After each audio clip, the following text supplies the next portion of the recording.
is that thing in the corner? What is it? Hello, my friends. Thank you for joining us. I'm Nicholas W. Fuller, and this is Person Behind the Pages, the show where we get to know the creators that make the things we love. I'm joined today by ZS Diamanti, aka Zac the Sensation Diamanti. Oh my gosh. Yeah, I feel like I gotta get up on the high ropes and Yeah. It's Zac the Sensation. Yeah. Oh, I love it. Yeah. So, man, like, it's good to see you. I think that you're my first repeat solo interview, so that's Oh pretty fun. man, I feel special now. I feel Yeah, really special. I got yeah. to be Herman's first live ever the other How did night. that go? It was good, except for I was the genius. With doing all of the different things and everybody being in different Yes. time zones, my brain got the time wrong, and so Oh I was no. literally sitting at the table signing books because Ruin comes out next Tuesday, right? So like signing books like crazy, Yeah. and I start getting these messages, and I'm like, what? Yeah, I'm good for an hour from now. And then I was like, wait, what? Wait, right now? Right now. Oh I was no. like, Yeah. oh my gosh. Like I dropped my permanent marker and ran. And everybody else was like still packing boxes and finishing things. Yeah. And I was like, I'm so sorry. I gotta get on that live now. I guess I got it wrong. Just the time zones, man, it's got me all whacked. I looked so at funny. ours tonight, like today. I looked at Like, I gotta be sure. 7 times just to make sure I was right. That's so funny. I'm sure that Herman was super chill about it and everything, right? Herman's great, dude. Yeah. Bo, what is up? You're an absolute legend. Also, What's up, Bo? if I can, just very brief, Bo, that little thing you did, that little video for Scott, chef's kiss. I don't know if you saw that. Dude, it was so good. Awesome. Yeah. Isaac, what's up, bud? Thanks for being here. Yeah, tomorrow. Yeah, true. If you're in Australia, it's already tomorrow. Yeah, man. So much to talk about with you tonight, Zac. First of all, you're right on the cusp of the release of book 3 and wrapping up like your debut trilogy. Woo! Which is amazing, right? This is my woo, I'm tired. Yes. Right. Let me see. We got this one? No, I don't. Oh, and it's repeating. No. We don't want that. Anyway. But yeah, man, like, congratulations. That is sick.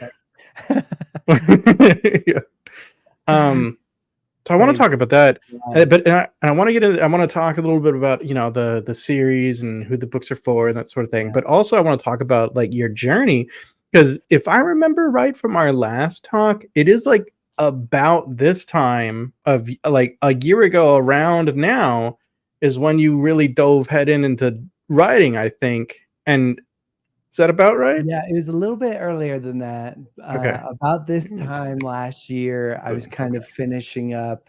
I was really kind of finishing up like all the final edits and that kind of stuff. I was finishing, the cover and everything for Stone and Sky. So about this year, I was figuring out all the first things. That's right. Yeah, Stone and Sky. I was figuring it out, all the first things, right? Stone and Sky didn't come out until August 29th. So we still got a few more months before the 1-year anniversary, which is crazy. But yeah, what a freaking year you've had. Like, I mean, you've won a ton of awards. You've had 2 successful Kickstarters, both of them funded. I think the latest one in like 8 minutes or something ridiculous. Yeah, it was like 14 minutes, but yeah, who's counting? Come on, I mean, insane. And then like you're in Spiffbo this year. You've just completed. Well, you're about to have your debut trilogy out in the world. Yeah, what a year! Completed trilogy. I can't even believe it.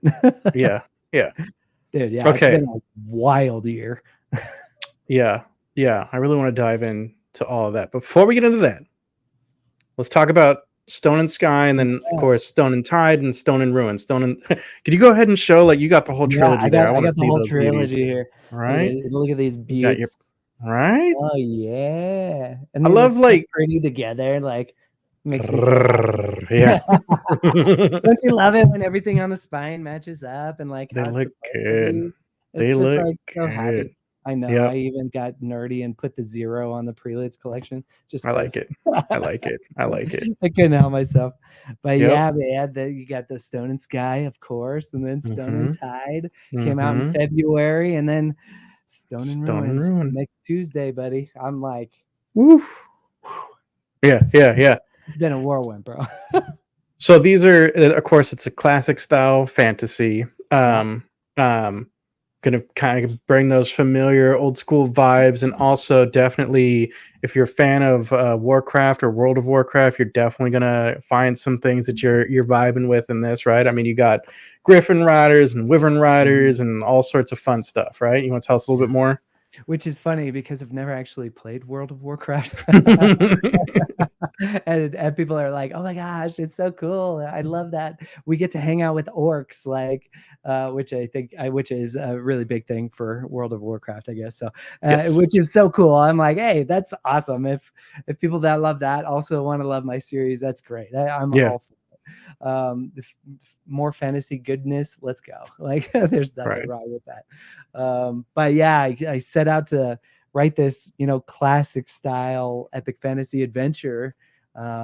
Just like I always say, like the books you remember reading, like the books you remember getting at the library and taking out at the library and going back for more, right? Mm-hmm. And Mm-hmm. it's been fun because like I've gotten so many people just like because they are very nostalgic in a lot of ways, and they have these great like moments and vibes like the classic fantasy books, and people are like always messaging me like, oh man, it made me like it made me feel. I'm a vibe kind of guy. Like I like to make it feel like what's it going to make you feel when you read this? And I got Right. people telling me, "Oh my gosh, it made me feel like when I read The Hobbit for the first time." And oh man, it makes me feel like the first time I read like the Rift War saga, which I was like, "Oh wow, that's cool." Like Right. Right.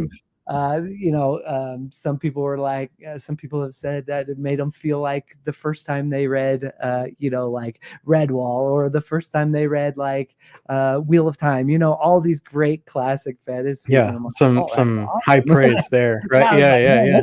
that's crazy praise. I get a Yeah. lot of like, oh my gosh, it made me feel like I was reading Dragonlance again. I get a lot of those ones, which is great. Yeah. That's beautiful for me. Right. Right. Good stuff. Um, so on the covers, on that front cover of course, Stone and Sky, Yeah, ooh, yeah. you've got like So the Griffin Rider dude. of Um, course. on the second for Stone and Tide, we've got the Wyvern riding orc. Yeah, yeah, gotta have him in there. Yep, love it. And then Beautiful. the last one, of course, we're riding like a Pegasus, and what is it, like a human and a goblin there? So it's actually a human and a deep gnome, Okay, but okay. normally it's the elves in the world of Finlestia. Normally it's the elves that ride the Pegasi. So you have to read the book to find out why this human is riding Mhm. riding the Pegasi. So Nice. but Uh, yeah, we so have I all sorts of flying creatures. That's like the fun, like the really fun stuff.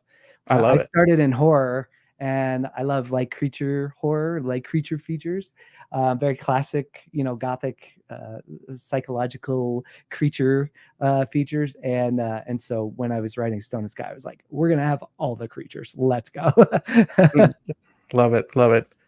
Uh, um, when so I know that the first book is kind of following like a cast of characters, and like, is there sort of a primary protagonist that you're following in like in book two, or does it sort of continue with like this sort of cast that's from a bunch of different perspectives? Yeah, we definitely have multi POV, and we've got a nice cast of characters that really all play major roles in the series as a whole. It Hmm. was kind of funny because some of the early on like criticism was people read the blurb, and the blurb starts out with like Oren, he's, you know, the lone Griffin Guardian survivor of his squadron, right? And people are like, I thought this book was about Oren, and I'm like, well, I mean, the second chapter we go to a different POV, so like, I mean, that pretty much set the tone, I thought, but and so, you know, Oren, you know, gets a lot of page time early on to kind of help people get into the world. So, you know, he's like every other chapter for a good half of the first book, right? But then, you know, we kind of pace it out a little bit differently as we go forward, and everybody kind of gets more page time. And so it was kind of funny because some of the early stuff was, wow, I thought this was about Oren, and I'm like, well, it's actually about way more than that. So you know, it's like blurbs are so tricky, and like expectations are made so much from blurbs. I feel there's a book called The Long Way to a Small Angry Planet by Becky Chambers, and I feel like I'm sure the blurb was written by the publisher, and it does the book no favors because it focuses on the first like POV character, and it's a very much like an ensemble story. Anyway. Totally.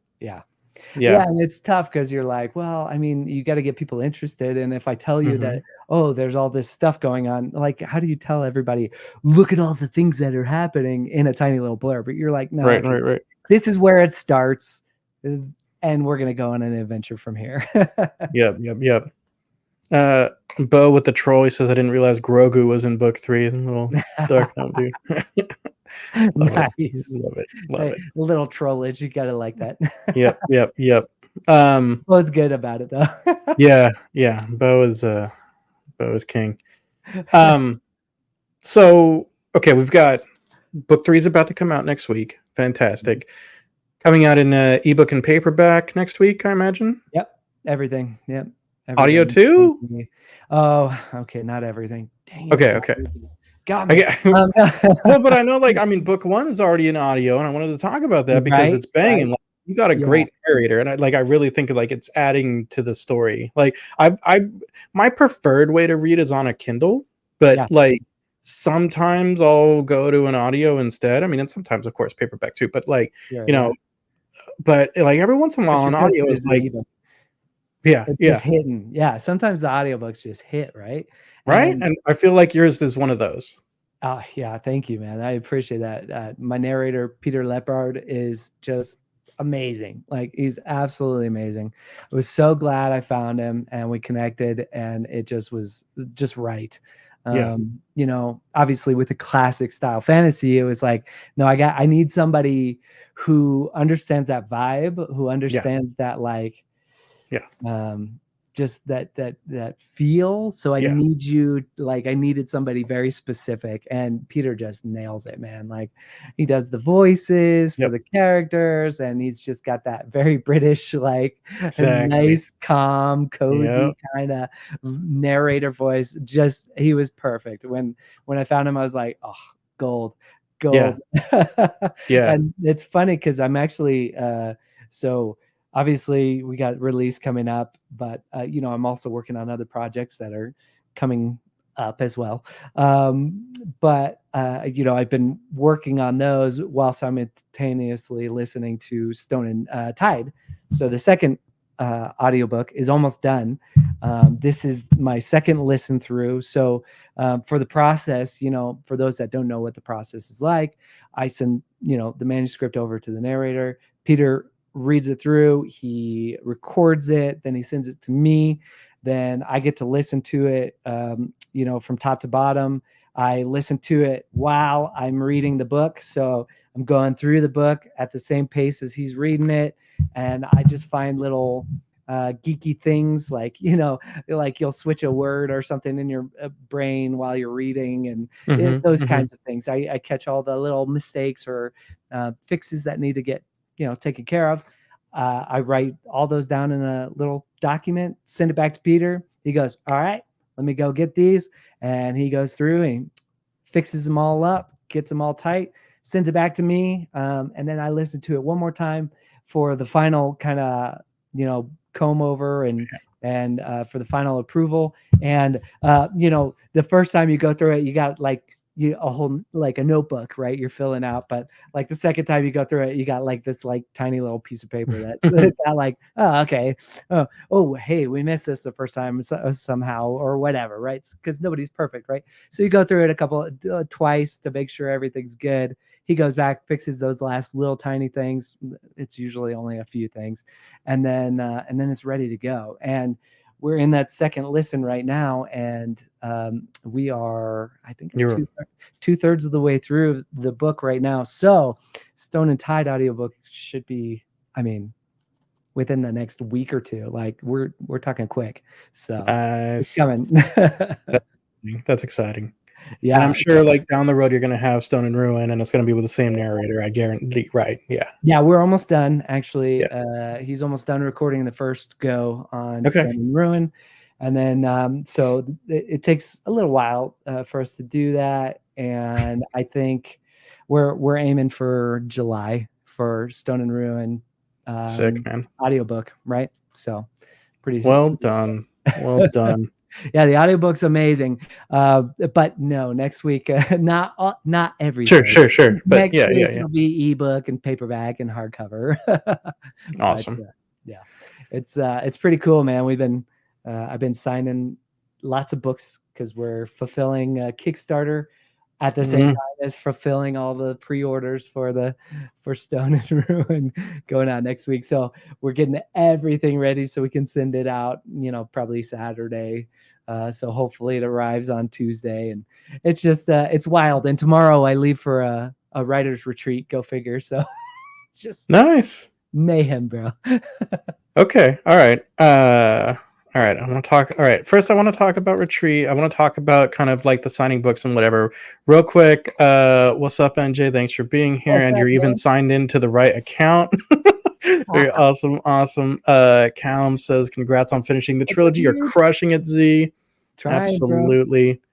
And then NJ also said, you're doing an interview standing, like he would be begging for a chair, Dude, look, man, I had to get the standing desk, man. I work so much at the computer, and I write, and if I'm writing for a few hours, I need to, I'll take a break in between chapters or in between sections, and I'll be like, okay, we got to stand this thing up, man, because I was like, this is not good for me. Yeah. So thank you guys for being here on YouTube. If you haven't already, give me that like and subscribe. Really helps out. If you're watching on Twitter, if you want to go ahead and give us a retweet and help us get Zac's story out to more people, that's fantastic. Appreciate it. So you mentioned at the top that you were getting ready for Herman's show and you were signing stuff, and then you're like, oh, and you had to dip, and but you said something about we were signing, and I know you make this like a whole family process, right? The signing and everything. I think that's so cool, and I'd love to kind of hear a little bit more about how that works for you. Yeah, totally. So it's kind of fun. We put together really fun boxes. You've seen it, you know how it goes, and we put together sealed envelopes, all sorts of fun stuff, right? And so it's a real process, but we end up our kitchen table turns into basically the production line, the production line, right? And I mean 20 minutes before we got on, we were still wrapping up books for today, and so at a certain point, everybody kind of takes their own little sections, right? Okay, throwing squiggles in boxes, you're making sure that all the boxes get all the right goodies, I gotta sign all the boxes and all the little notes, somebody else take care of of the wax seals, and it's a whole production, man. And so it's kind of funny this time around. My in-laws are here. They're right now visiting, and this is their first time being here during a launch time. And so we're actually super grateful to have them because we're like, oh man, adult help. This is great. So, the kids do great. They're awesome. Sure. Good sports about it, but it's different. It's nice to have somebody who helps. You got to kind of keep an eye while they're melting the wax, right? Yeah, Hey, yeah, remember, this is a high focus job, okay? You gotta make sure you get the right, like, yeah. it's great. I It's a can't whole imagine. family thing. It's Yeah, pretty I cool. love it. I love the way you've done that. That's fantastic. Yeah, and I Um, hope that kids, like, are learning, like, that if you want something, if you wanna go after something, like, it's hard work, dude. So, yeah, like, you've really gotta put it in, so, you yeah. know, we try to make I sure they're part of it all. I love that too. Like, I mean, I'm like, with my wife, I'm trying to make space so that she can go back to school and really pursue like her passions, and I think like that's really kind of it, a good thing for like our kids to see, like their Yeah, yeah. mom like really working hard towards her. So like same thing. Like I think it's fantastic. Yeah. Yeah, yeah. And it's a team Um. sport. You just wanna influence them to, uh, understand that hard work, pays off, and sure, sometimes it doesn't, but if you put Sure. your hard work into the right thing, Yeah. that's Yeah. gonna be gold. No, I think your hard work has been paying off, and yeah, yeah. We gotta talk about that. Tell me about this. What retreat are you going on? I'm curious. Yeah, so I'm part of Rocky Mountain Fiction Writers. Okay. It's an organization here. I think it's based here in Colorado, but it's several states. But they do a retreat every year, and I found out about it last year while I was doing everything, getting everything ready, and I was like, oh my gosh, like I need to be around some other people. Like I wasn't really connected Yeah. very well Sure. last year. And so I need to be around some other like-minded people who are Hmm. trying to do this thing. And I saw it was a retreat, and I was like, these are my mountain people. Okay, let me go. Let me go do this. And so I went last year, and then actually this year I was nominated as one of the three finalists for Rocky Mountain Fiction Writer of the Year, which is super cool. So awesome. I'm so Hell grateful for yeah. that. Nice. Especially for somebody who's brand new to the organization, right? And like brand new to all this. It's huge honor. But they've got a writers retreat that they do every year, and so going over to do that again this weekend, and I'm pretty stoked about it because last year it was very, very good. I had like a 29,000 word week that week or something. So last year. So I'm like, that's Wow. like solid. I'll take it. I don't think I'm gonna quite get that this year because I've got some uh, things I have to finish on a specific project that have to get done quickly. They're time sensitive, so that's kind of gonna eat into my writing time a little bit this weekend, but Mm. hopefully I Mm. can knock that out in the first day or so. That's pretty cool. Um. Yeah, man. I so feel you too. I first kind of started my writing journey more than 10 years ago, and I totally was in a vacuum at the time, and it was Right. awful. It was Right. miserable. It's Uh. tough, bro, and you're like, "I don't even know what I'm doing." Like, Yeah. Yeah. Yeah.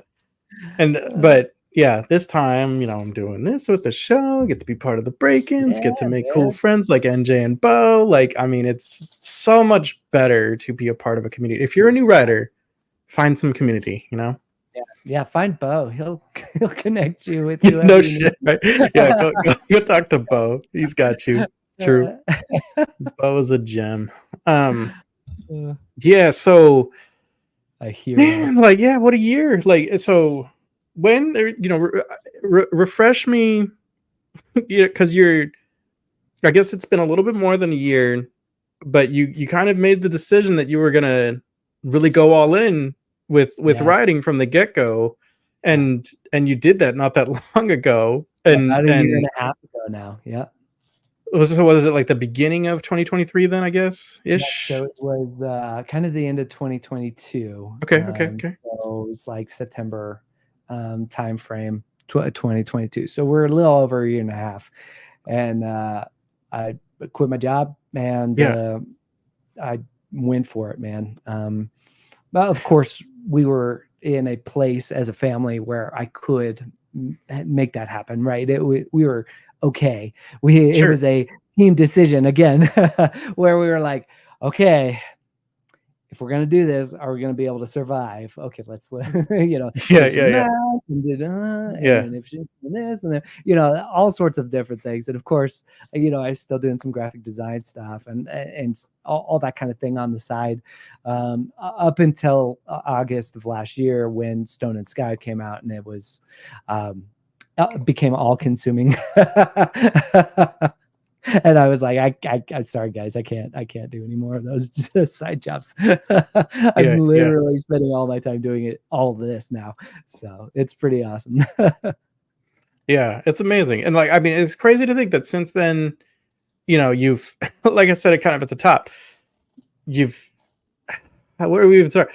You're about to put out book 3 in your like debut trilogy. You've won like a ton of awards. You're a Spiffbo entrant now. You recently had that sort of pro writing aid speaking engagement. Yeah, yeah, You've like you're that Rocky Mountain writer award that you were mentioning. Like, and I know yeah. you're working on other projects. You've had 2 successful Kickstarters. You've got your audiobooks. Like the first one's done. Others are coming out in the world. Yeah. You've grown your TikTok to like last I looked, you were at like what 35,000 followers. I don't know what you're at now, but 30 something, mid 30s, somewhere. like, bro, if you could take like you from day one of really starting this journey and be like, okay, here's where I am at the end of May 2024, would you be like, okay, Okay, all right, I can see that coming. Yeah, all right, yeah. all right.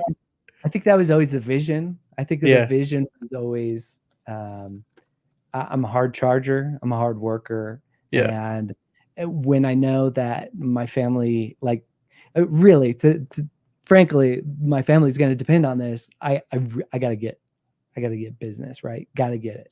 And so it was interesting because you're talking about like a September, right, of 2022, and Stone and Sky didn't even come out until August of 2023. Right. This was like, I mean, almost a full year where I wasn't really making any money from the book business, right? From the authoring at all. And it almost a whole year, and the kind of patience and the persistence and the stick-to-itiveness that you have to not make money for a whole year on what you're working on, when you're spending hours and hours every day, like killing yourself on it, it's tough, bro. And when you get to that point where, I mean, we were negative, like we were negative 5,000, like the credit card was maxed, everything was like, the launch of Stone and Sky is here, and we are out. Like we have zilch. We're done. Yeah. Negative, nothing left. This better go well. Yeah. And, you know, and it's like I've done everything I can to get to make it to this. And of course, I was looking at Stone and Sky as, you know, the release as the starting line, really. And everything before that was the training, right? Your training regiment to get ready for the race, right? I love that. And so when the gun went off and we started the race, boy, I was pleasantly surprised at how many people were really excited about classic style fantasy, the old school adventures. And I was like, oh, all right. Like, it's working. Right, this is great. And of course, you know, you do everything you can. And of course, you don't get everything right. I mean, shoot, I've learned things from each release and it gotten better each time. Heck, even with Stone and Ruin coming out next week, I'm still not getting everything right, but you get better at it and you just keep working hard. Sure. No, it's fantastic to see. So I mean, within this amount of time, you've got obviously your debut trilogy that you've like written and edited, and not to mention all the marketing that you're doing on top of it, all the Kickstarter, everything. And then in addition, right? I know that you also, you know, you kind of alluded to that you're working on you're like next projects. Mm-hmm. So what is like the writing process like for you? Are you like a pretty strict outliner, and then like, I think you said at some point that you try to spend like 3 hours a day drafting, right? Yeah, when I'm in draft mode, I try to spend a good 3 hours drafting if I can, because obviously, as an indie author, you're running a business too, so you have to do all the other things. You have to do the marketing. You have to, fix the website if something's broken. You have to, fix the shop if something's broken. You have to change your prices on this or whatever. There are so many other elements, right? And so when I'm actively drafting, I try to get a few hours at least every day in drafting. I try to do that in the morning, before or after a workout, one or the other, and then, and then lunch, and then get to all the business. All the admin, yeah. Right, exactly. So that's pretty regular when I'm active drafting. I'm currently not active drafting. This weekend will be the start of a new project, which I'm really excited about. This one's a little different. It's a contract, a book. So I was given the subject of the book, and now I get to go and write something really fun with it. So that's kind of cool. It's something different and something I haven't gotten to do yet. So I'm really excited about that. And so I've been doing some research and getting ready for that. Because even when you're not actively drafting, you're still working on your books, just in different ways, right? So I'm pretty sure we're going to get a good start on it this weekend. So at the retreat, but when I'm active drafting, a few hours a day. When I'm not active drafting, it's usually different, like bits and pieces. Maybe it's research, maybe it's whatever, depending on the book. And then you also get, edits, and you have all sorts of things. So if you're working on multiple books at multiple different phases, actually you can't see it in there, but I got a new whiteboard the other day, a bigger one, so that I can actually keep track of all the different projects and what phase they're on, and what where I'm at, and what it needs from me for that, and what date I need to have it done by.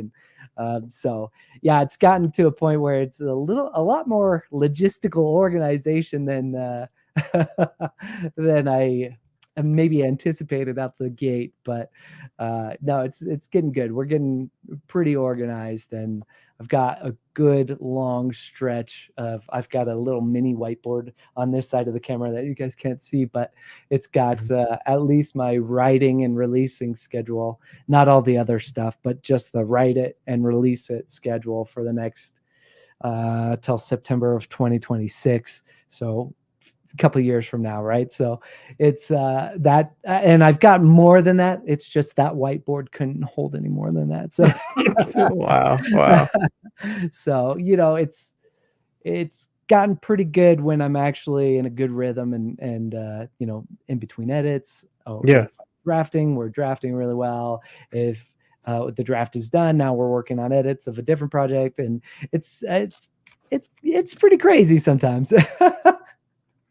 I love it. You just said, like, it's gotten pretty good when you're in a good rhythm, right? Yeah. And I want to ask you, kind of the counter to that, like, we're both parents, right? And there's all sorts of everything going on in life all the time. Like, one of the things I struggle with any good habit, whether it's like riding or working out or whatever, is getting back on the horse when something inevitably breaks the rhythm, right? When it falls off, and then trying to get back on. So what are some of your, what do you do to get back into the rhythm when something has happened? Yeah, for me, I'm one of those, I'm a finisher. Like, I like things to be done. And so, and it's probably not the best habit. So maybe don't do what I do. But I sometimes, what I'll end up doing, I'll go, okay, this week I'm just knocking this out. Like, this project has been looming over me. I have to get it done. And oftentimes it's a businessy thing, and I'm like, I got to do this. And it's been looming over me. I'm going to take the next 3 days and I'm just going to knock it out, like, get it done. And then it's not on my plate anymore. Now I can focus. Okay, let's refocus. Now I'm back into a rhythm, blah, blah, blah. And here we go. Oftentimes I find that my rhythm gets way off when I'm not working out, which is kind of an interesting I don't know what it is psychologically. Somebody else could probably tell you. But I find that obviously I do a lot better. My rhythm is a lot better when I'm actually actively working out each day and like Sure. doing healthy things for my body. Shocker, right? Mm. And so often I'll find that if I'm out of a rhythm, I have to go, okay, hang on. First thing in the morning, we're working out. We like prioritize it. And then once I start prioritizing that again, things kind of start falling in Hmm. line again. So that's the more healthy version of me Sure, sure. Yeah. getting back on. Then there's Right. the bust it out and just get it done and Yeah. get back Yeah. on. Uh, Interesting. Okay. uh, Well, there go are ahead. days. Let's be real though. Like as parents, we get derailed all the time. But I'll tell you one thing that derails me, like hardcore, is running Kickstarters. Actually, derails me like crazy, and I don't know what it is about it yet. I haven't quite figured it out psychologically for myself what it is about the Kickstarters that derails me so bad. Sure. But it is a lot of work leading up to a Kickstarter, and then there is continuing work while you're in the middle of the Kickstarter. Right. Maybe not so much as the beginning and the end of the Kickstarter, but there's just something psychologically. You're tight, you're exhausted after the first couple of days of a Kickstarter, and your brain is just shutting down, and you're like, adrenaline crash. I don't know Yeah. what is happening here. And then a couple of days after that, you're like, okay, I'm starting to feel normal again, right? And then you're hitting stretch goals, and then you're hitting other things, and you're like, holy crap, okay, here we go again. Like Yeah. so, it's something about it just it derails me. I can usually like I was able to do edits and stuff through the Kickstarter, but drafting during a Kickstarter is like it's been impossible for me. So Huh. I haven't quite figured out how to power through that one yet. Sure. No, yeah. I mean, like, I would think that during, like, while the Kickstarter is live, you're just sort of treating the whole thing like a giant marketing blitz, right? Yeah, and it's like a job. It's like a Yeah. job. You're trying to pay attention. You're trying to engage with people as they Yeah. engage with, like message you and stuff. There's a lot to it. Yeah. Yeah. Yeah. Makes sense. So we got a few people that are hanging out on Twitter. You guys, there's a chat on Yeah. Twitter if you want to say hi, if you want to give any questions. You can tweet at me or Zach if you want. Thanks for hanging out. Go ahead and retweet and help us tell the rest of the world that Zach's got his whole trilogy out, you know? Can you believe it? Right, right.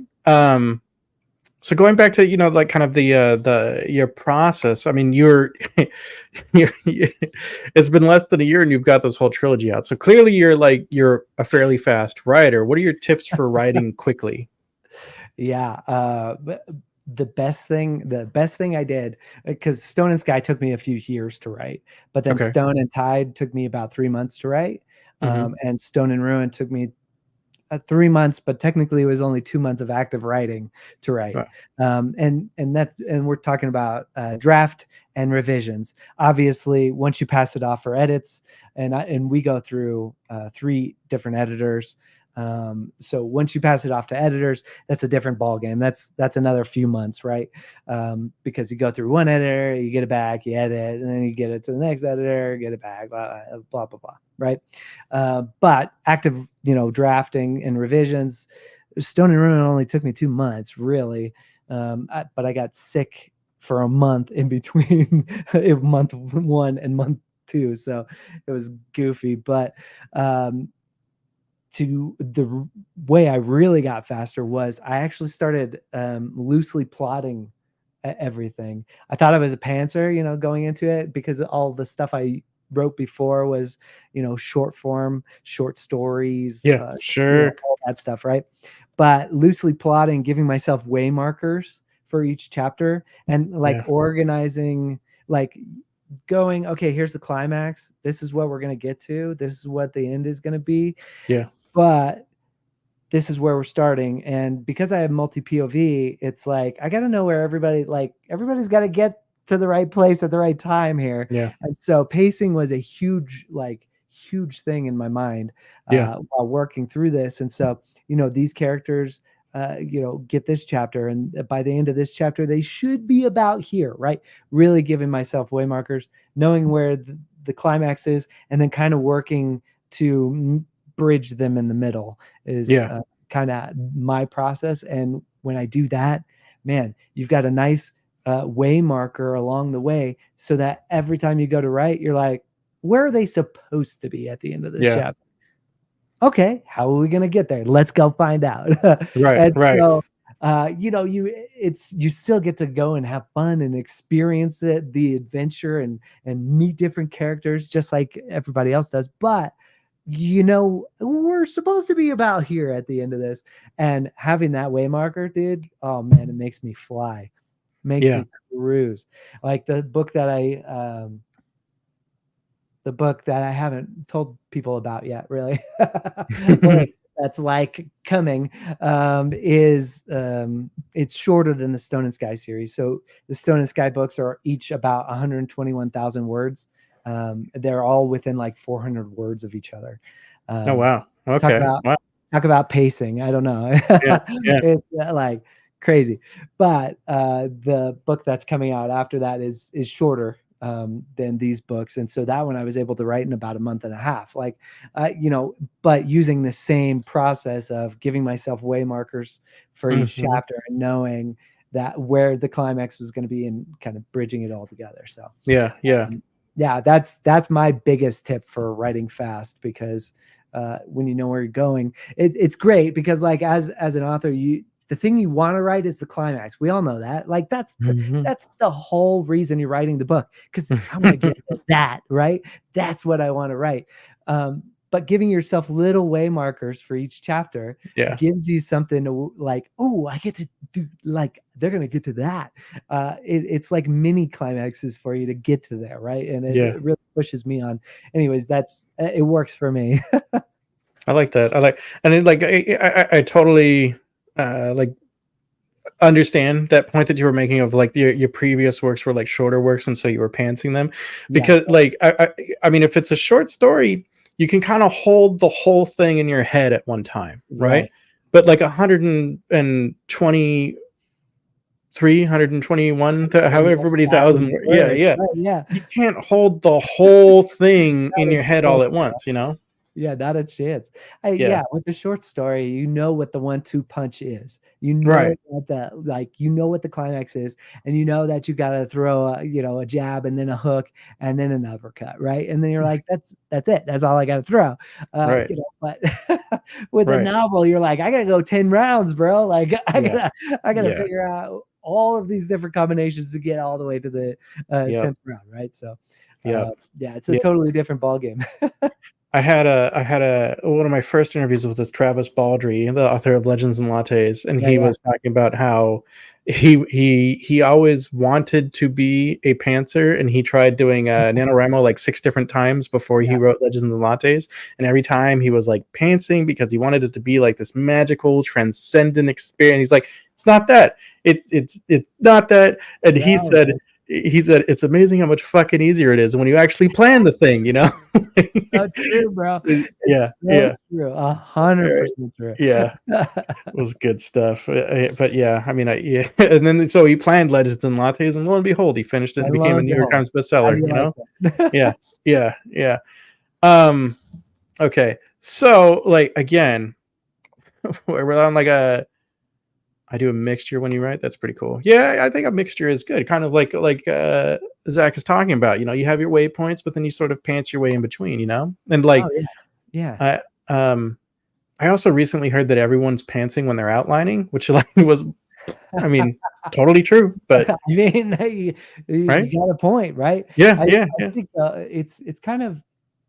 It's a skeleton, right? You're just trying to get something so that you get the road. We know we got to get there. How are we going to get there? Like, and then let's experience the adventure after, right? Like, you have to get those first things down just to make sure you're gonna. I think that's where a lot of people fail with pacing.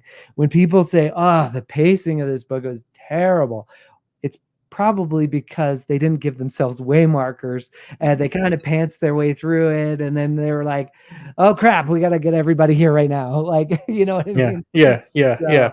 Right. yeah, I think it helps a lot with pacing. All right. So it hasn't been that long that you've been at this writing game, and yet you're absolutely killing it. You know, you're just, again, like 2 successful Kickstarters. I know that your like TikTok shop is doing pretty well. You've like, you know, it just you're doing big things, man. So yeah, tomorrow I get to do it. I think it is on my list. I think on my thing, I get to I'm getting to talk with Draft to Digital tomorrow, which is ooh, crazy. yeah, They're self-publishing insiders podcast. that's And if sick. you guys don't, I mean, most of you guys probably know who, if you're an author or an indie author, you probably know who Draft to Digital is, but Right. um, that's pretty exciting. I was like, all right, this is Right. cool. You're right. Like it's been a surprise for me though. Like you say all these big things, but a lot of these big things have been a surprise for me too. Sure. So Sure. So have it like what has been okay, like a few questions, and then I'll answer or I'll ask these again. But like, I'd love to know, like, what do you wish you knew, like, early on? What has like kind of moved the needle the most for you since, you know, like starting and everything? What's been like the most fun? And then the one I want you to start with right now. And again, I'll recap these questions, but what's been the least fun? No, but go no, no, no. ahead. Like, what's been your favorite opportunity that's come about, and like, and how did it come? Like, I know you spoke recently with like Pro Writing Aid, which seemed pretty Yeah, cool, and you know, very cool. going to be Very talking with a Draft to Digital. So did they both like just kind of reach out to you, and all of a sudden you have a message in your inbox, and you're like, oh shit, well, okay, yeah, yeah. So both of those companies reached out to me through my website. So one of the things that I made sure to do on my website was on my About Me page is a space where it's, hey, let's collaborate. Would you like to collaborate? Right. And so somebody can fill out a form if they want to collaborate, they want to invite me to come and speak or be a part of a conference that they're doing or whatever. And so that was something I was very intentional about. I have a lot of experience speaking from stages and other things. So that was kind of a natural, kind of easy thing for me to be able to do. And so that was definitely something that I did right off the bat. Like we're going to make sure that's on the website. Even if nobody wants to talk to me for 2 years, 3 years, it's going to be there and it's going to be available. And it's been worthwhile, obviously. sure, And so that's been really cool. And obviously getting to engage. So I've gotten to engage with a lot of people through those kind of opportunities and the speaking engagements. And I'm speaking at another conference for the Rocky Mountain Fiction Writers Gold Conference in September. And I've got a couple other things on my schedule that I haven't announced yet. But all those kinds of things have been really cool. And I guess I didn't expect them to come as quickly as they have. But I'm grateful and I'm excited about all of them. Right. mm-hmm, Um, mm-hmm. so, okay. What were some of those other ones? Let's No, no, see. that's like I said. I didn't expect you to kind of hold all those questions Like, in your hang on, head, let so me no worry. think. Um, uh, so what has like moved the needle for you Yeah. the most, do you think? Yeah, that's great. So I think there's been a couple of really important needle moving moments. So Mhm. TikTok was huge for me getting started. One of the big things that I do a lot of research before I do something. So like I want to know how to do it before I take the plunge, right? Mhm. There's risk when you're running a business and when you're using your family's money to try to attempt something like this, right? So I do a lot of research to make sure I'm going to be able to do it the best I can, right? Sure. And I'm a huge learner, so I go and learn everything I can. I kept hearing book talk, book talk, book talk, book talk. You got to be on book talk, right? And I had almost no social media presence because I don't use social media personally, and so for me it wasn't like a natural like, oh, I gotta have social media. Oh, obviously I'll use social media. It was pulling teeth like, oh, I have to go do social media, because it just wasn't something I naturally gravitate towards in my personal life, right? So book talk, book talk, book talk, book talk, and I'm so glad I did because I had several videos go viral over time, and even before Stone and Sky came out, we had, let's see, I want to say we did 50 signed books, 50 autographed pre-orders of Stone and Sky, which again was my first book. And so the fact that I had 50 people, wanting autographed books pre-ordered before the book even came out was just incredible. Like that number alone was just wild and mind-blowing, right? And so, and I attribute that, of course, to most of those people came with me and jumped on with me through TikTok, right? So, and I was able to really grow. And I think this is where the second needle kind of came in. I was really able to grow my readers list because of engagement on TikTok and being able to, and having a good readers magnet to send people to go and, hey, come read all these free stories about characters that you're going to meet in this series, like, and getting people excited beforehand. So that was huge. That was a huge needle mover. I'm actually going to say another huge one for me was, this is kind of funny, but I'll lump this together. But Beard of Darkness, if you guys don't know him, make sure you find him and follow him. Matt's great. I did an interview with him, and he convinced me to like revive my Twitter. Right. My Twitter was dead, bro. Like I hadn't tweeted anything for I don't even know how long. It was dead.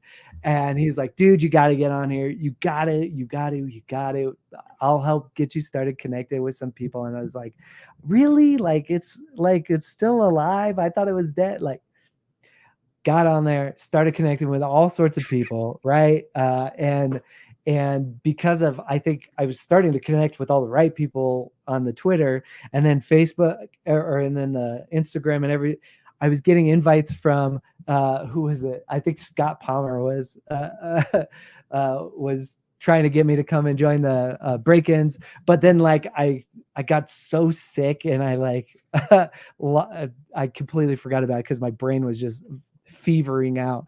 And then you ended up actually messaging me and going, bro, hey, are you gonna join the break-ins or what? And I was like, oh crap, dude, you're right. Like, oh my gosh, Scott said that to me forever ago. Like, I'm so sorry. Like, my brain was just fevered, bro. And and I think that moved the needle for me in a different way, because before the break-ins, I was doing all this stuff and I was connecting with people, in a different way, but very one-on-one. Joining the break-ins, though, really kind of gave me a place to like say what I needed to say, right? Like going, dude, this sucks. I'm exhausted. Like I'm having a rough week. What's going on, fellas? And having others that are going through some of the same things, actually being able to engage more like in a community like that was huge for me. I think it kept me going in a lot of different ways. I feel like if I was in Scott's shoes the last 2 weeks with what's going on with his Kindle stuff with his book, if I was in his shoes and I didn't have the break-ins, I would have been like, just forget it. You know what I mean? It's a sign. I'm not meant to, right. Forget it. I'm out. Right. Yeah. I tried. I came into. I tried this. Yep. No, I totally agree. No, that's great. So we've got like a few different questions in chats about book talk. So this is good. And also, of course, Bibble is hanging out. Hang on. There we go. Break-ins. Absolutely. Yep. Thanks for hanging out. So first, Mike Porter on Instagram, he says, do you have a VA to help with social media? No, I currently do not. I just started working with a PA, so a personal assistant, but it is mostly virtual. Yeah. Um, I just started working with somebody this month to help me with a couple of other things that were on my plate that I wasn't actually getting to that needed to get done, but my plate was so full that I wasn't actually getting them done. And she is amazing, and she's been helping me with some of that stuff. Very like a contract work with her, which is great. She works so many hours for me every month now, Sure. and she takes care of some of the things that I wasn't getting to.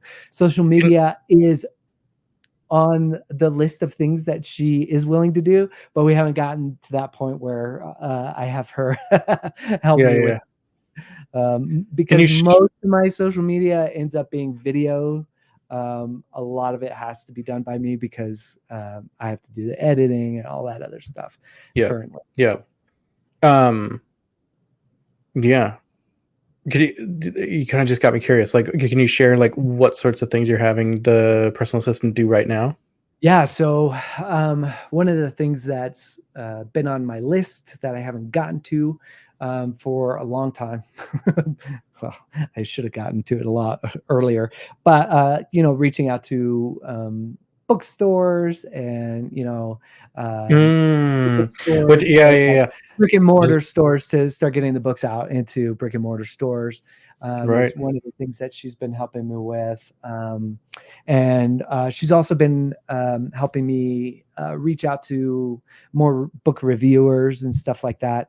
Nice. Just because I am connected with so many of you guys, but like my connected with all of you guys capacity is kind of like at the brim, right? Like I can only I get so many messages. I mean, bro, when you get 35,000, TikTok followers, you can't go DMing everyone. I get it. It's crazy, right? So yeah. I'm kind of getting, I'm bumping up against my capacity at this point, and so where I can still keep up, but like barely, right? So it's at that point where okay, now she can help me kind of reach out to different reviewers and stuff like that. So that's okay, so very helpful. I want to get to more book talk questions, but first, King Bo says if you want to get into Indigo in Canada, he's got a hookup for you. So reach out to Bo. Very good. I think we're definitely we're definitely on the website. I think for Stone and Sky. Indigo is so strange. We were my in-laws are Canadian. My wife is Canadian. Okay. So we were actually talking about this just yesterday. How Indigo is kind of strange. Like I don't know why some books pull from Ingram Spark and some don't. I haven't figured it out personally, but I'm pretty sure the person that he's talking, I think the person that he's talking about is like a book buyer for Indigo. I think, so awesome. They should probably have answers to those questions. So definitely, I should probably talk to Bo. We'll chat about that. Okay, so like I said, there's a couple different book talk questions, but I want to kind of start with this because, like, again, some Okie dude says, I don't know if a bunch of teenage girls would like my fantasy novel, which, like, I think that's the perception of TikTok, and like Bo was kind of teasing me about doing like TikTok dances, but like, I mean, you're not doing dances on your TikTok, but you are selling books. Like a lot. I mean, at some point, I think TikTok, your TikTok shop was where you were selling the most books. Is that still true? It was. I actually sell more on the website now. Okay. The kind of switched for some reason. I don't know. Awesome. But whatever. I mean, but like, I mean, the point is like it's not just like dancing little tweens or whatever. Like you're connecting with fantasy authors that want, or sorry, fantasy readers that want your book, and are also are paying a premium to buy it direct from you and often signed. Correct. Right. And you would be surprised how big Book Talk is. And there was a big hullabaloo a few months back about, I guess, gosh, it's probably been 6 months or so, about the different genres of Book Talk, right? Because like there is the spicy book talk, of Right, course. right, right, right. Yeah. There is that. You're not going to get away from that. The book talk there's it's such a large portion of book talk. I get it. You're going to see those things. But if you actually train your algorithm and you swipe away from those things as fast as you can and you only watch the fantasy stuff, you start to train the algorithm to know what your account is about. And so when you post things and you use the right hashtags and all that kind of stuff, when you post things, the algorithm already knows what your account is about. So it's like, oh, okay, this guy's about fantasy. So it'll start plugging it out to the right people, and you start connecting with the right people. It's a matter of really training the algorithm to know what your account's about, right? And if you train it to be like, hey, I'm about clean fantasy, like I don't even see all the grimdark stuff. Like, like the way that I've super trained it, it like really has niched it down. And so I get a lot of people who talk about Brandon Sanderson. I get a lot of people who talk about Wheel of Time. I get a lot of people that talk about, Aragon or all these classic style fantasies, right? So it's bigger than you think. Yeah, and it's working for you. Yeah. Yeah. I know that we talked a little bit, I think, in our last chat, which again, this is my second chat with Zach, so if you haven't seen the last one, you should go check that out. That's But right. right. First comeback, right? Yeah. Right. Yeah. But I think we did talk in that last one about how you spent some time like kind of just training the algorithm before you ever posted anything, That's right. Yeah. Yeah. I Yeah. spent a few weeks actually training the algorithm by, searching for very specific things like classic fantasy, all that stuff, searching these clean fantasy, whatever that, all the different categories that my books fall into. Right. And so, training the algorithm by searching those kinds of people, watching those kinds of videos, engaging in those kind of videos, commenting on those kinds of videos, really trains the algorithm to know what you're about. Yeah. Okay, and then last like book talk question. NG Alexander said, like, as someone who hasn't done TikTok at all, is there a certain style of video that does better? Yeah, that's a great question. I've tried all sorts of different videos. So I mean, you can go back and see all my, like I have so many goofy, like sometimes the video that you think is just going to be like whatever, a throwaway video, is the Yeah. one that hits. And you're like, why? Like I Yeah, spent yeah. 2 hours working on that video and it did nothing. Yeah, And this yeah. one I did in 5 minutes and it's crazy. What Right. is happening here? Right. So there are obviously certain things that you can do to kind of try to make sure that your video does better. Yeah. Like try to be engaging in the first 3 seconds, really try to hold their attention for 3 seconds, Right. at least. And then, talking about books that are like your books is way better than talking about your books. So if I'm trying to draw people to me, I'm going to talk about Brandon Sanderson books because I know that Brandon Sanderson writes, good, clean fantasy adventures. And those are the kind of readers I'm looking for. I'm looking for readers who love, Michael R. Miller's Ascendant series, or the Songs of Chaos series. I'm looking for readers who love Dragonlance, who love classic style books. So I'll make videos about Dragonlance. I'll make videos about The Legend of Drizzt. I'll make videos about Wheel of Time. I make videos about the kinds of books that they already like before they end up ever seeing anything about my books personally. And that helps a lot. And NJ Alexander, I've seen you on videos, my dude. You can talk. I'm sure you can do some videos and you'll be right. On Twitter, he likes to do like these selfies in his car, and then, like his captions are always like, buy my book so I don't have to commute to work anymore. Like it's something like that, But I feel like that could actually play on TikTok, especially if he did it like every day. It could just hey, get it, man. You just gotta get in there and just do it. And honestly, like I said, I took 2 weeks before I ever posted anything to really dial in like what kind of content the other people in my space like were doing. And and then try your hand at it. Some of it you're going to be like, this sucks. This is stupid. Why am I doing this? This didn't work. Like, okay, switch it up. Try something Yep. new. Yep. Yeah. NJ says you guys are really making me want to start. And like I'm gonna get there eventually too, NJ. Like a while ago I had a chat with Andrew Watson and Atrium Gibson and also Rain Sullivan, who's on Instagram as Rain Sullivan. Cool bookstagrammer. You should check her out too. But I was talking to her about, that, and one of the things she kind of said to me, I think it was private, it wasn't part of the recording, but still, I was like, I'm thinking about doing this, but I'm not sure. And she's like, just shoot your shot, because the thing about this kind of social media too, whether it's like the stories, and I think TikTok is mostly this sort of type too, like the shelf life of most of the content is pretty short, right? Yeah. So you go and you just like do whatever silly thing you think is fun, and if it works, it works, and if it doesn't, like it's going to be gone in like a week, No big deal, right? Right.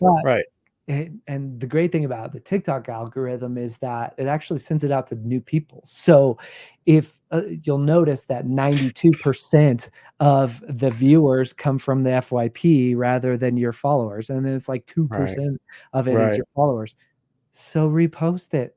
Repost the same video in a day or two, and see if more people see it, because guess what, it's probably going to send it out to 1,000 different people. If it got you 1,000 views the first time, it'll probably send it out to 990 different people the next time. So give it a go. Yep. Oh, yeah, I like it. Okay, so just a couple more questions. Thanks for spending time with me, Zach. I appreciate it. I love it.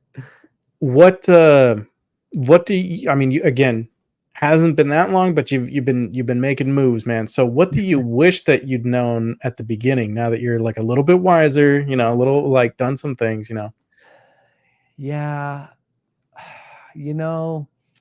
I think if I had to pick one thing, if I had to pick one thing, I think it would have been get connected with a group of people who are doing the same thing earlier, as soon as you can, so that you're not alone. Because it is a tough road, and if you're working your butt off to do this, some days when you're working your butt off and your book you haven't been making money for almost a year on this thing, you're killing yourself over this. Sometimes you feel like, what am I doing? What? Yeah. Like sometimes it's easy to lose the vision, so don't lose the vision. And it's easier to keep sight of the vision if you have other people who have a similar vision around you. Word. Yeah. Mike Porter is on Instagram, and he asks, where can I find the rest of your podcast? Do you post them on YouTube or another platform? Thank you, Mike. Appreciate that. So right now, all of my interviews are on YouTube. My channel is Nicholas W. Fuller on YouTube. And you can find them all either kind of the regular videos or on the live section. I am thinking, and while we're all here and we got some people in chat, I'd love to hear. I'm kind of thinking about changing, so I'm not streaming directly on YouTube, but I would stream still on Twitter, still on Instagram, and then on Twitch, and then put the video on my Patreon, but have it available for you wouldn't have to pay anything on Patreon, but it would be available there. I wonder how what people would think about that, if they hate that idea or what. I don't know. Yeah. What's the mentality of doing that versus doing it directly to YouTube then? So basically, YouTube algorithm doesn't really like interviews, man. So I could still, I like doing the interviews, and I could still do the interviews that way, and I could still have it live, and like Twitch is going to be a good platform for it being live and having like a chat discussion. Sure. But then also, like, by having the video saved on the Patreon, it's still there and it's still accessible and it's still free, but also it's kind of like Patreon is just as valid as like an email list, because you get everyone's email from Patreon, Sure. Okay. Yeah. So it's still a viable place, but you also get people who would essentially sign up for your email list on Patreon. Okay, I see. Yep. Yeah. So that's kind of my thinking. I think from my end, it makes some sense and makes some benefits, but I'm wondering how other people feel about it. Well, curious. Yeah. If If anyone in the chat has ideas Let me or know, 'cause I'm feelings on it, interested. yeah, I want to I'm know. I want to know. intrigued. Yeah. Okay. We talked, and you just mentioned too about community. I want to briefly ask: do you have any plans to go to Dragon Con this year, Zach? Dragon Con. Oh no, I can't make it to That's one. Dragon Con this year. Okay. Okay. It was on my radar for this year, but I can't actually make it to that one. What was the other one I was looking at? Dragon Steel is on my radar, and there's a few others that are on my radar. Author Nation is on my radar, which is in Vegas. If you guys it's kind of replacing 20 Books Vegas, and I did that last year, and man, that was just absolutely wonderful, man. Just getting to meet so many other author friends that I knew from TikTok or whatever, and getting to meet them in person was, I mean, just like so cool. Just got to meet Herman there, met Rocco, gosh, just like tons of people. AP Beswick and that's cool. EA Winters. It was awesome. Nice.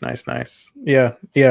I heard of the 20 books. I didn't realize that they're sort of changing the convention, so I'll have to check that one out. So 20 books kind of ended, and now it's Author Nation, and Author Nation is kind of taking its spot.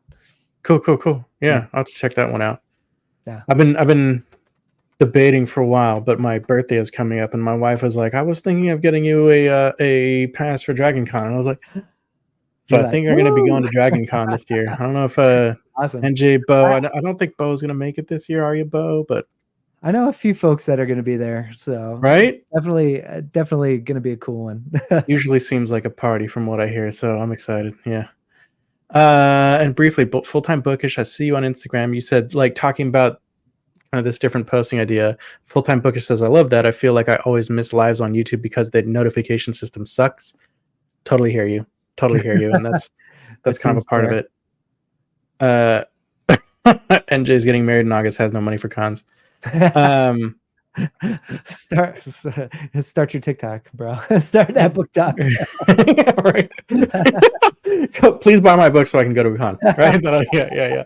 So I could go to a writers convention, please. Yeah. And Bo, I see you. Twitch discoverability is crap, but if you want to stream on there, why not stream there and YouTube at the same time?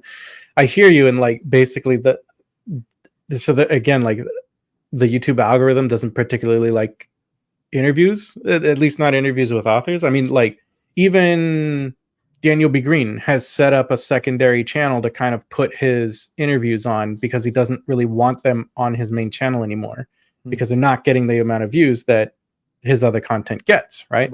Right. So if I use my channel for different kind of content, but still do the interviews and have it live on these different avenues and then have the on-demand on my Patreon, then I'm still doing it, but it's not tanking my channel, Sure, right. It's not changing your statistics and your analytics. I hear you. Yeah. Bo, NJ, that's what honeymoons are for. NJ says, honey, guess what? I canceled our Greece honeymoon. We're going to a writing conference instead. Yay! You're welcome. Yeah. And annulment.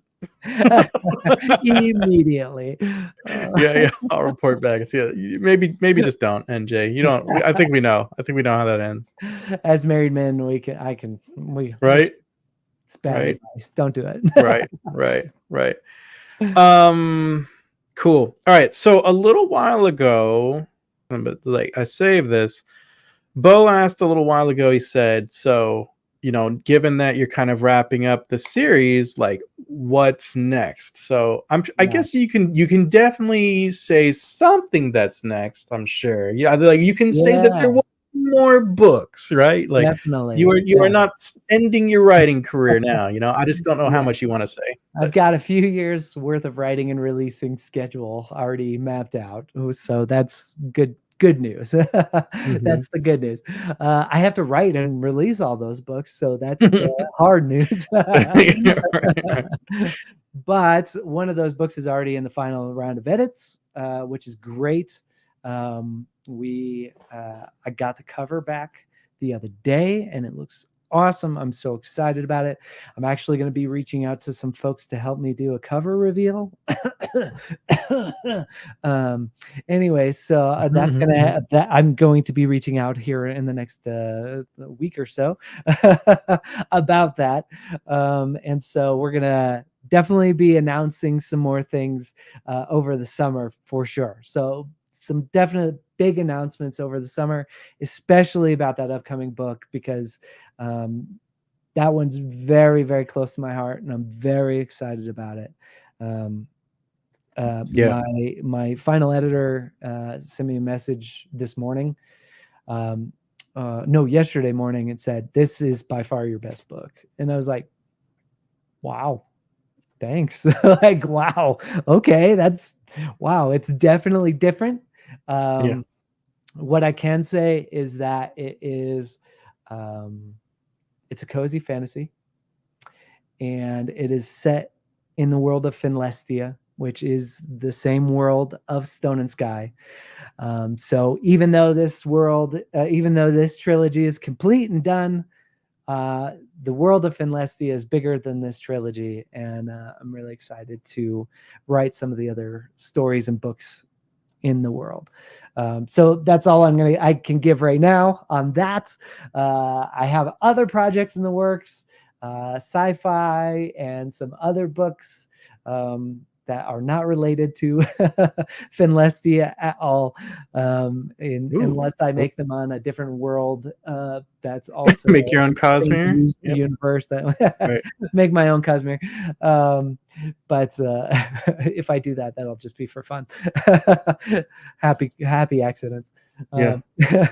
But yeah, it's definitely have lots planned, and lots of things coming up, but very exciting announcements coming probably a few weeks from now.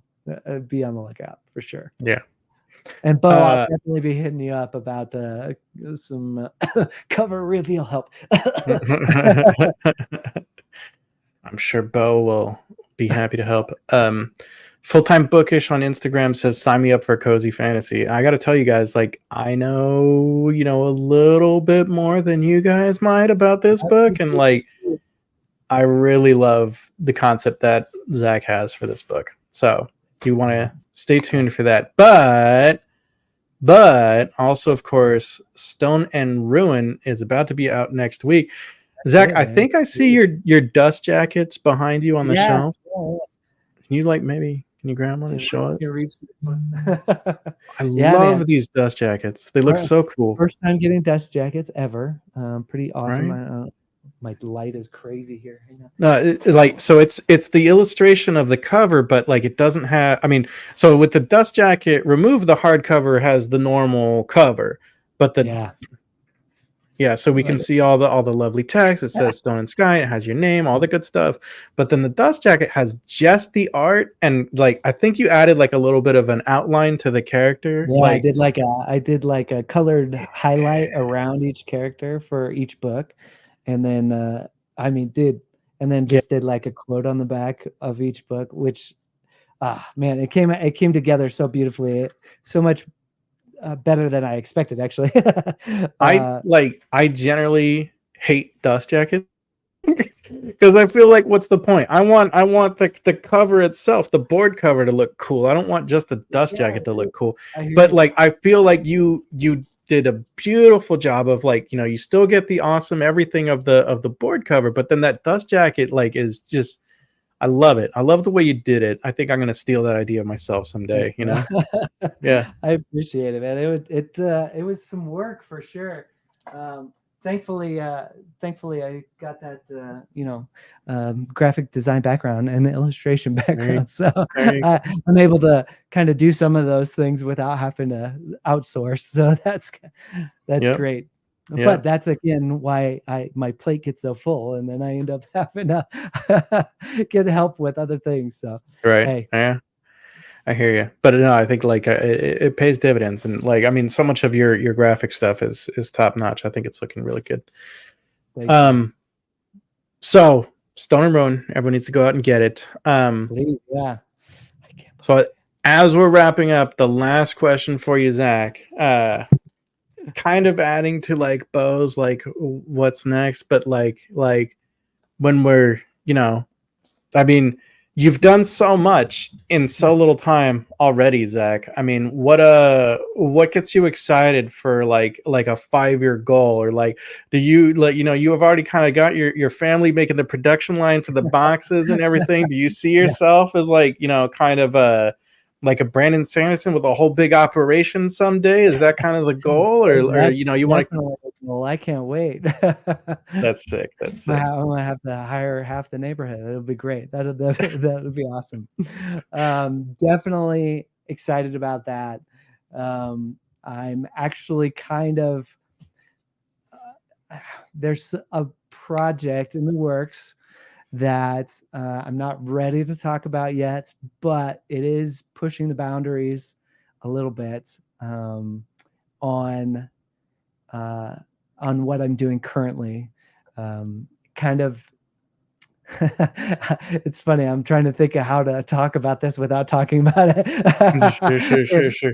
Uh, So there's I have exciting a things on really the horizon. cool and exciting thing, a few actually, on the schedule, but it is in the works, very hush hush right now.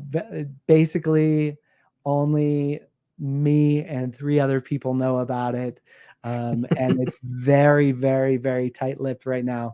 But it's very exciting because it's something that I think it's just I've created this really great epic world. Finlestia is just so much fun, right? And it just rounds out the world so much, to be able to do some of these other projects that I'm working on. But I think that's all I can say for now.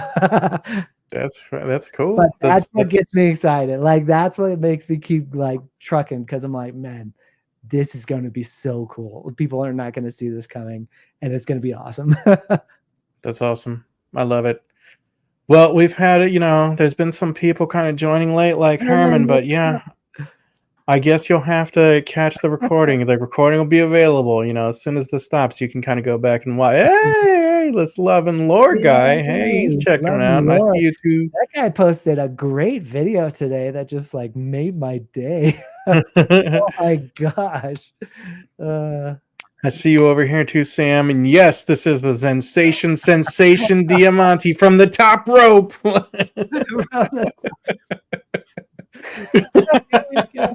Coming in. All right. Yeah, if you missed anything, go watch the replay. This was a fun chat. We talked lots of different stuff. Talk a little bit about book talk and that sort of thing, all sorts of things. Zach, there's been a delight for our second time. I appreciate it. Thanks for coming back, man. Now I gotta stay ahead of the curve, be the first one to come back for the third time. And, there you go. Just keep my record intact. Perfect. So, all right, where can people find and follow you online, sir?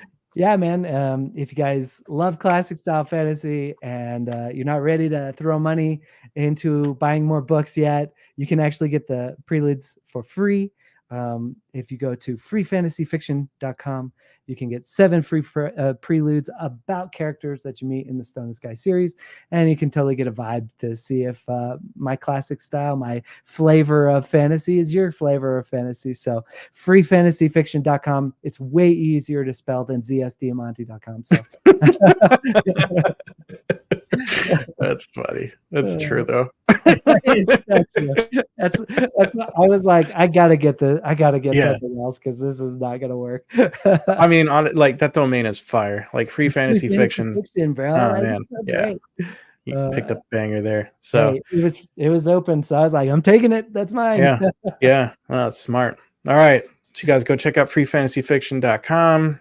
Get Zach's the preludes. And I'm sure there's probably links there to all your socials as well, right? Yeah, and then you can hit me up from there. It's got all this stuff on it.